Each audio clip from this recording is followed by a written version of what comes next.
Assalamualaikum warahmatullahi wabarakatuh.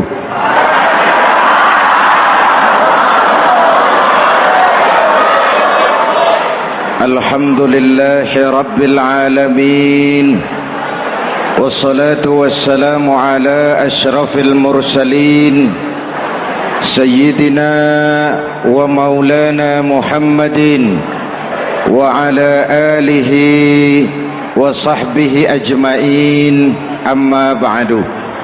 Para ulama yang saya muliakan, hadirin hadirat ma'asyiral muslimin yang saya cintai, banyak kita alami perubahan-perubahan yang terjadi,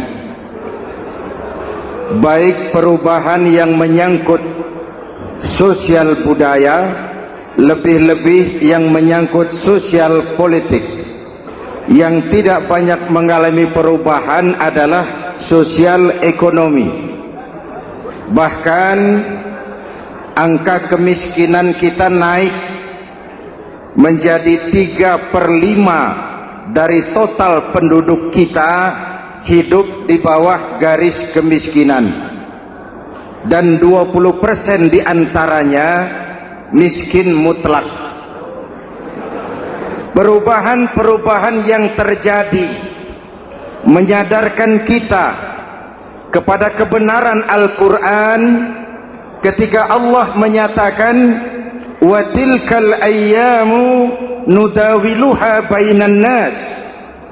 Hari itu kami putar di antara manusia. Ada saat datang, ada waktu pergi. Ada hari lahir, ada saat kembali, ada waktu dilantik, ada saat menyerahkan jabatan. Hari kami putar di antara manusia dan hidup cuma sekadar menunggu giliran. Soalnya kemudian di tengah perubahan-perubahan yang terjadi begitu cepat, what must we do now?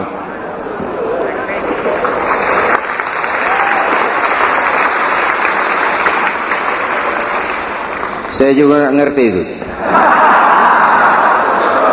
Yang penting kan penampilan. Saudara-saudara kaum muslimin di seluruh tanah air, jadi pemimpin adalah pelayan bagi orang yang dipimpinnya. Okelah, perbaikan ekonomi, pembukaan lapangan kerja baru kita serahkan kepada pemerintah, karena kita percaya mereka orang-orang terpilih belaka yang dipilih dengan kepercayaan akan mampu membawa rakyat keluar dari kesulitan. Amin. Tugas kita sekarang di zaman susah meluruskan akidah. Jangan sampai mbah dukun yang naik ke permukaan. Betul? Islam misinya yang pertama membebaskan manusia dari kemusyrikan. 13 tahun Rasul berjuang di Makkah, menanamkan akidah, meluruskan keyakinan, membentuk iman. 13 tahun membebaskan manusia dari belenggu kemusyrikan. 13 tahun menanamkan la ilaha illallah Muhammadur Rasul dengan seluruh konsekuensinya. Kalau saya yakin tidak ada Tuhan selain Allah, saya tidak akan minta tolong kecuali hanya kepada Allah. Saya tidak akan pernah takut kecuali hanya kepada Allah. Saya tidak akan menggantungkan hidup kecuali hanya kepada Allah. Saya tidak akan minta rizki kecuali hanya kepada Allah. Saya tidak akan melarikan persoalan kecuali hanya kepada Allah. Kalau konsekuen dengan keyakinan ini, mbah dukun nggak dapat tempat.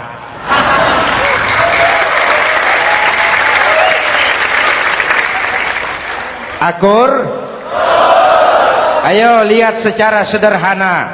Saya sandaran di tiang, tiangnya ambruk, sayanya jatuh.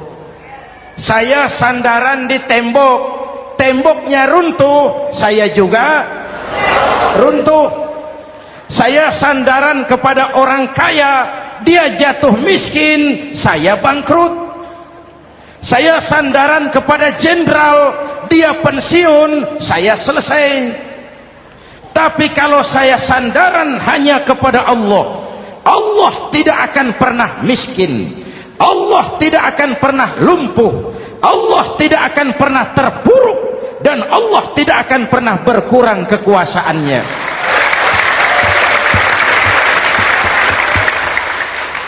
Maka umat Islam, sesulit apapun zaman yang kita hadapi, Allah juga tempat kita bersandar. Jelas? Selama ini kita iman dalam ucapan, tapi sekuler dalam perbuatan. Di masjid ada Allah, di kantor Allah tidak ada, maka korupsi merajalela.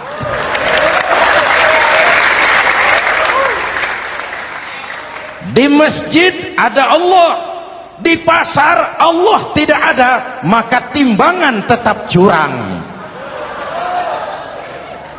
Kita iman dalam ucapan, tapi sekuler dalam perbuatan. Oleh karena itu, sesulit apapun zaman yang kita hadapi, iman jugalah pegangan kita, Allah juga tempat kita bersandar. Boleh zaman berubah, akidah jangan sampai goyah. Karena iman kita hidup, untuk iman kita berjuang, dan dalam iman kita ingin kembali menghadap Allah Subhanahu. Selama ini manusia Indonesia kita lebih banyak diisi otaknya, hati sering kosong, agama dangkal, akidah rapuh, moral rendah. Memang kemudian muncul banyak orang-orang pintar, cuma sayang tidak benar. Indonesia kita bangkrut, Indonesia kita terpuruk, Indonesia kita sakit parah kalau diurus orang yang cuma pintar tapi tidak benar. Kita perlu orang-orang pintar, tapi kita lebih perlu orang benar. Jelas? Kalau cuma pintar tapi tidak benar, itu yang sering saya sampaikan, nanti disuruh ngurus beras malah nimbun beras.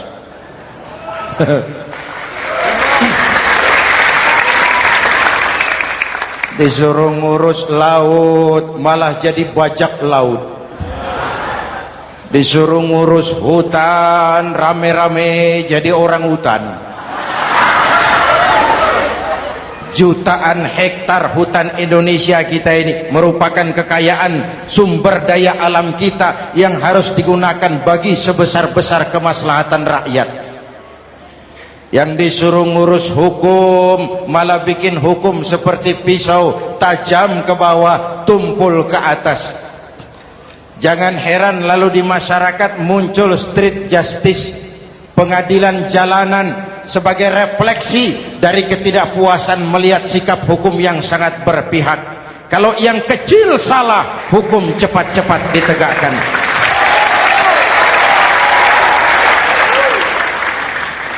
Lihat saja sekarang ini, kalau orang terkenal banyak uang, punya masalah, antri yang bela. Betul? Tapi saudara lihat si Marsinah di Jawa Timur, si Sengkon dan Karta di Jawa Barat, si Udin Bernas wartawan Jogja, terseok-seok mencari keadilan, sampai hari ini urusannya masih remeng-remeng. Kenapa bisa begitu? Jawabannya sederhana, tidak ada fulus. Ada fulus mulus, tidak ada fulus manfus. Betul? Jangan sampai para penegak hukum kita terjebak pada lagu baru, maju tak gentar membela yang bayar. Biar bertentangan dengan nurani, biar bertentangan dengan public opini, biar bertentangan dengan rasa keadilan. Siapa yang bayar, itulah majikan. Mau benar atau salah, belain terus. Kalau seperti inilah hukum kita, mafioso keadilan akan tetap gentayangan. Hadirin yang saya hormati, 13 tahun beliau berjuang di Mekah, meluruskan keyakinan, memantapkan akidah, meneguhkan iman. Dari situ segalanya dimulai, dan ke situ segalanya akan menuju. Intan paling mahal, mutiara paling berharga, tidak lain adalah nilai-nilai keimanan. Kalau itu sudah tergadai, apalagi yang bisa kita banggakan dalam kehidupan ini? Kita merasa harta kita berharga, belum ada artinya ketimbang iman. Kedudukan kita punya nilai pun belum ada artinya ketimbang dengan nilai-nilai keimanan. Itu intan paling mahal, itu mutiara paling berharga. Harta baru ada manfaatnya kalau dilandasi dengan iman. Jabatan dan kedudukan baru terasa gunanya kalau dilandasi dengan keimanan. Kalau jabatan lepas dari iman, yang akan lahir Fir'aun baru. Jelas? Kalau harta terlepas dari iman, yang akan muncul adalah konglomerat Korun.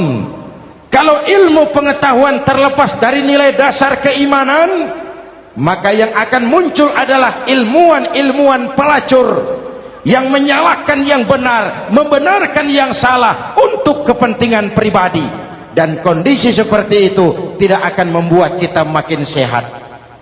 Oleh karena itu, pada kesempatan ini, pesan pertama saya, menghadapi zaman susah, tetap jaga akidah, tetap pelihara keyakinan. Kesulitan bukan untuk ditakuti, untuk diatasi. Hidup adalah kerja keras, bukan keajaiban. Perubahan tidak akan datang hanya dengan simsalabim abragadabra. Perubahan tidak akan muncul hanya dengan berandai-andai. Perubahan tidak akan turun dari langit seperti turunnya embun di waktu malam. Perubahan adalah kerja keras, sehingga Al-Quran membimbing kita, innallaha la yughayyiru ma biqaumin hatta yughayyiru ma bi anfusihim. Allah tidak akan mengubah keadaan suatu bangsa kalau mereka tidak mau mengubah apa yang ada di dalam diri mereka. Yang ada di dalam diri itu rule of thinking, state of mind, cara kita berpikir, cara kita memandang kehidupan, cara kita mengatasi persoalan. Hadirin yang saya hormati, inilah iman. Berangkat dari ini kita menyadari, ini ujian buat kita rakyat. Dan kita rakyat Indonesia ini kalau sama susah sih sudah kenyang. Ya Pak? Ya Pak? Kita ini sebagai bangsa mengalami apa yang disebut oleh Bung Karno up and down, naik turun, timbul tenggelam, pasang surut. 350 tahun dijajah oleh Belanda, kita susah. Berangkat Belanda masuk Jepang, susah lagi. Pergi Jepang, datang nikah, susah lagi. Lalu kita merdeka, dirongrong oleh berbagai pemberontakan, susah lagi. Makan bulgur, antri minyak. Lalu PKI berontak, susah lagi. Muncul orde baru, lama-lama susah lagi. Orde baru selesai, naik reformasi, mulai repot nasi, susah lagi.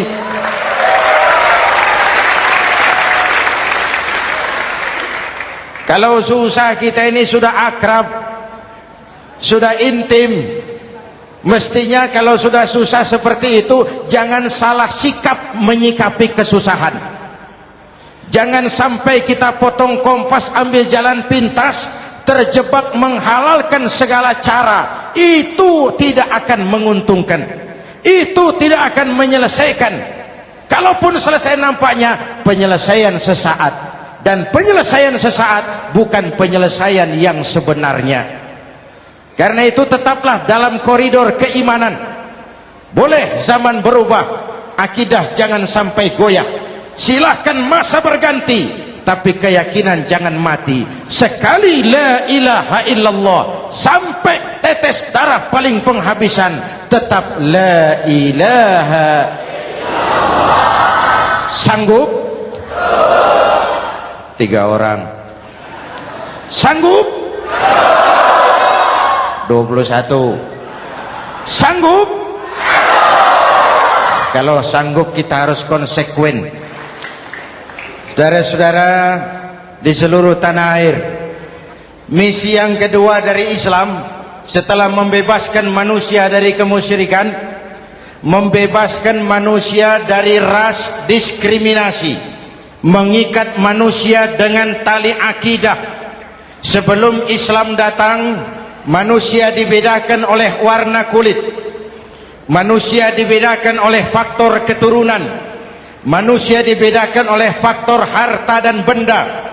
Adalah Rasul yang mengajarkan, innallaha la yanzuru ila suwarikum wala ila amwalikum walakin yanzuru ila qulubikum wa a'malikum. Allah tidak melihat potonganmu, Allah tidak melihat hartamu. Yang Allah lihat itu adalah hatimu dan amal perbuatanmu. Jauh sebelum Amerika teriak-teriak membanggakan apa yang mereka sebut sebagai Declaration of Independence, Nabi sudah mengajarkan kepada kita semua, annas kulluhum li Adam wa Adam min turab la fadla li arabiyyin ala ujamiyyin illa bittaqwa. Seluruh manusia berasal dari Adam. Adam diciptakan dari tanah. Tidak ada kelebihan Arab dengan yang bukan Arab kecuali takwanya. Jauh sebelum Amerika mencanangkan bahwa semua manusia dilahirkan sama, that all men are created equal. Jauh sebelum itu Islam sudah membebaskan manusia dari ras diskriminasi. Apa dalam konteks kekinian menghadapi zaman susah tetap jaga kerukunan? Ya Pak, ya Bu, oi Bu. Menghadapi zaman susah tetap jaga kerukunan, baik antar umat seagama, antar umat beragama, maupun antar umat beragama dengan pemerintah. Menjaga kerukunan. Jangan saling sikat sikut di antara kita. Sebab kalau sudah rukun, saya ajak berhitung, 1 ditambah 1 sama dengan, itu matematika namanya, hasilnya pasti. Tapi angka sosial hasilnya aneh. Saya ubah jadi angka sosial. Ayo kita berhitung lagi. 1 orang takut ditambah 1 orang takut sama dengan 2 orang setengah berani. Kenapa setengah berani? Karena sudah berdua. Tadi kan takut sendiri. Kalau sama-sama takut berkumpul jadi setengah berani. Kalau ditambah 1 orang takut lagi, 1 orang takut ditambah 1 orang takut ditambah 1 orang takut sama dengan 3 orang berani. Kenapa jadi berani? Karena sudah bertiga.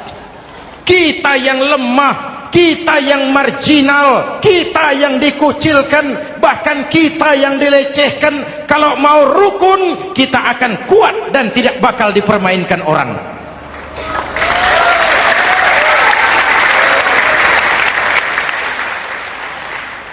Tapi kalau rukunnya yang satu mau menikam yang lain, saya ajak berhitung lagi.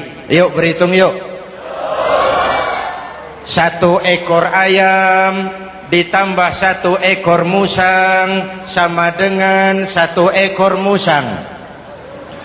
Kemana ayamnya? Dimakan musang. Betul nggak nih hitungan? Ayo kita hitung lagi. 1 ekor ayam ditambah 1 ekor musang sama dengan 1 ekor musang. Kemana ayamnya? Dimakan musang. Jadi kalau kita suka kumpul dengan orang yang mau makan kita, selesailah kita.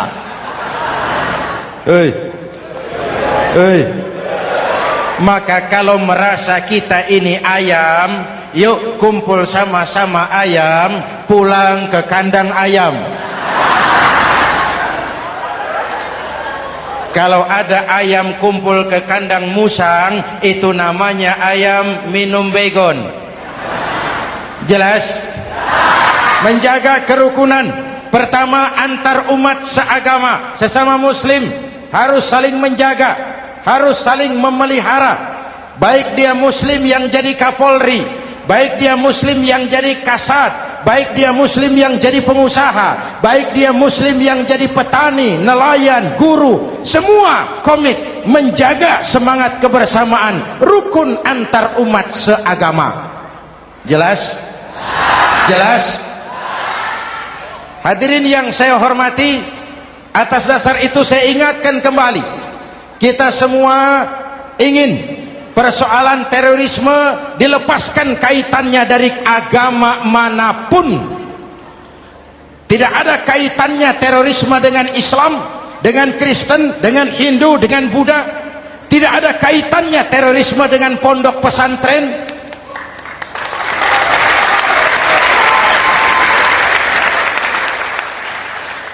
Jangan sampai pesantren jadi kambing hitam. Karena sejak zaman penjajahan, pesantren sudah terbukti memberikan kontribusi bagi perjuangan memerdekakan rakyat Indonesia. Rukun antar umat seagama. Yang kedua, rukun antar umat beragama. Islam ini rahmatan lil. Jangankan manusia walaupun berbeda agama, binatang saja dihormati. Ada hadis, fa iza zabahtum fa ahsinuz zibhata. Kalau kamu menyembelih hewan, sembelihlah dengan cara yang terbaik. Jangan menyembelih ayam dengan pisau tumpul. Itu namanya tidak berperi kebinatangan. Yang kecil lagi, saudara buka babul istinja, makruh buang air kecil di tanah yang berlubang. Sebab apa? Pertama, menjaga kesehatan. Siapa tahu di lubang yang saudara buang air kecil itu ada gas beracun. Kalau tidak, melindungi binatang yang ada di dalam lubang. Siapa tahu di lubang yang saudara buang air kecil itu ada semut sedang rapat membahas terorisme. Apa dosanya lalu mati dikencingi? Ini namanya rahmatan lis semut. Binatang saja dilindungi. Maka perbedaan agama tidak harus menyebabkan kita bertolak belakang. Perbedaan agama bukan alasan untuk saling bermusuhan. Apalagi kita sudah menyadari tentang kemajemukan kita, tentang kebinekaan kita, tentang keragaman kita. Rukun antar umat beragama, saling menghormati, saling menghargai, tapi tetap dalam batas lakum dinukum. Lalu rukun antar umat beragama dengan pemerintah.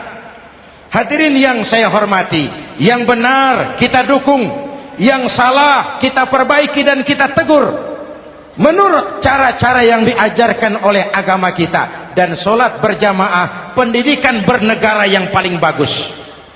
Tadi kita sholat ada imam, ada makmum, betul?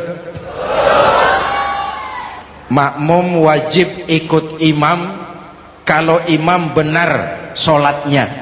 rakyat wajib ikut pemimpin kalau pemimpin benar mimpinnya.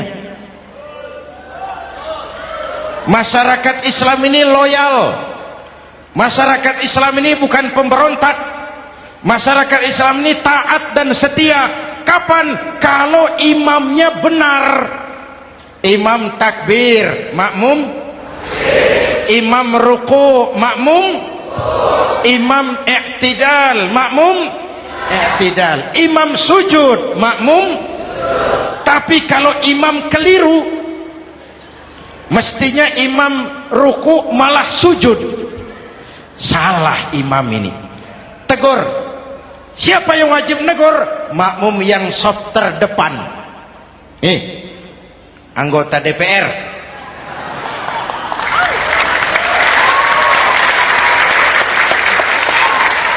Ini wakil-wakil makmum ini, saf di depan ini. Kalau imam keliru, mereka paling tahu. Ngomong. Tegur. Bagaimana negurnya? Ada aturan main.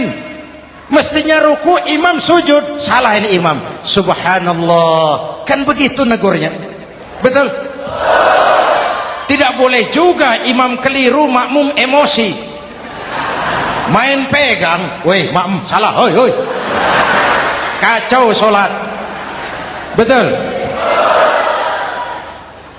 Anggota dewan ini, saf di depan. Itu kalau imam keliru. Satu saat imam buang angin. Namanya manusia bisa buang angin toh. Apa makmum lalu berkata, demi kesetiaan saya kepada imam, imam buang angin, saya lebih keras lagi. Itu namanya fanatisme buta, loyalitas yang goblok. Imam buang angin, minggir. Iyyaka na'budu wa iyyaka nasta'in. Sampai situ imam buang angin, minggir imam. Lalu saf yang di depan maju. Tidak usah bikin sholat baru, teruskan pekerjaan imam. Ihdinas siratal mustaqim. Teruskan. Kenapa? Kalau bikin sholat baru lagi, nanti buang angin lagi. Bikin lagi sholat. Kapan selesainya sholat? Kapan selesainya membangun negara ini?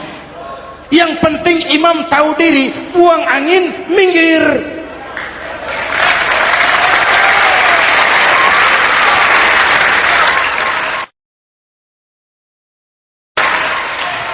Ini kacaunya sholat berjamaah kita sekarang.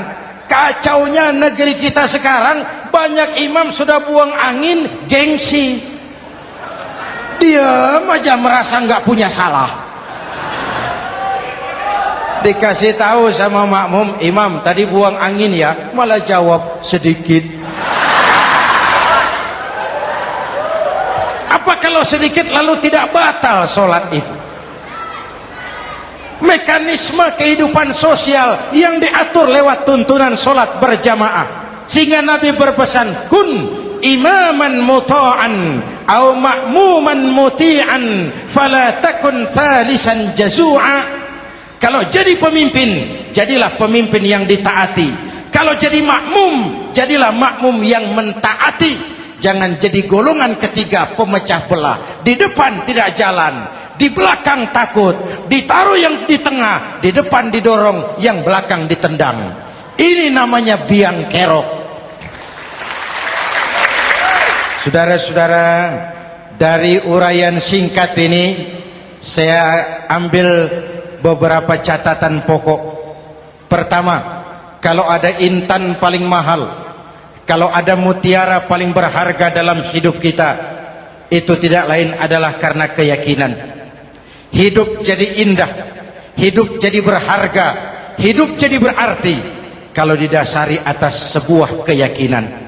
Dan keyakinan itu tidak lain adalah nilai iman kita, akidah kita kepada Allah Subhanahu wa ta'ala. Yang kedua, tetap menjaga kerukunan. Sesulit apapun zaman yang kita hadapi, kita tetap harus menjaga semangat kebersamaan.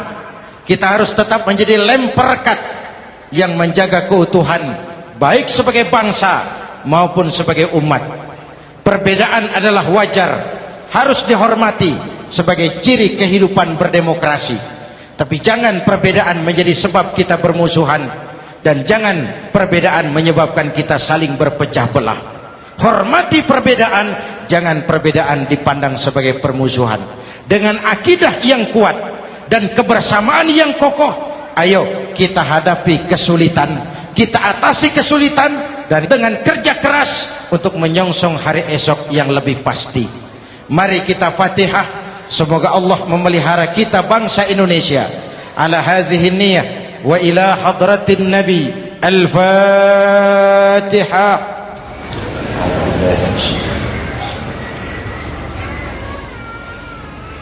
Iyyaka na'budu wa iyyaka nasta'in. Ihdinas siratal mustaqim. Siratal ladzina an'amta 'alaihim. Bismillahirrahmanirrahim. Amin. Alhamdulillah rabbil alamin. Allahumma salli wa sallim mubarak ala sayyidina Muhammadin wa ala alihi wa sahbihi ajma'in. Allahumma rabbana taqabbal minna salatana wa siyamana wa qiyamana wa takhashu'ana wa ta'abbudana wa tammim taksirana ya arhamar rahimin. Allahumma aslih man fi salahihi salahul muslimin. Allahumma ahlik man fi halakihi salahul muslimin. Allahumma rabbana la tu'akhizna in nasina aw akhtana. Rabbana wa la tahmil alaina isran kama hamaltahu ala alladhina min qablina. Rabbana wa la tuhammilna ma la taqata lana bih wa'fu 'anna waghfir lana warhamna anta maulana fansurna 'alal qaumil kafirin. Allahumma ij'alna minas su'ada'il maqbulin wa la taj'alna minal ashqiya'il mardudin. Afdalu ma qultuhu ana wan nabiyyuna min qabli. La ilaha illallah.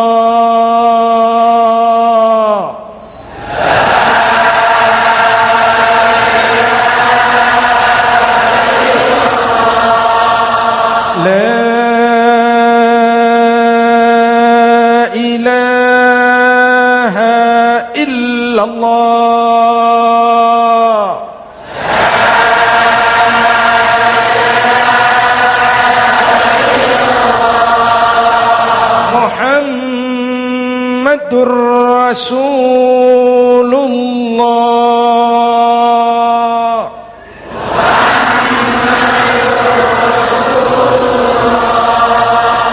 sallallahu alaihi wa alihi wa sallam. Kalimatu haqqin 'alaiha nahya wa 'alaiha namut wa 'alaiha wa biha nub'atsu insyaallah minal aminin minal aminin minal aminin rahmatika ya arhamar rahimin. Sallallahu ala sayyidina Muhammad wa ala alihi wa sahbihi ajma'in.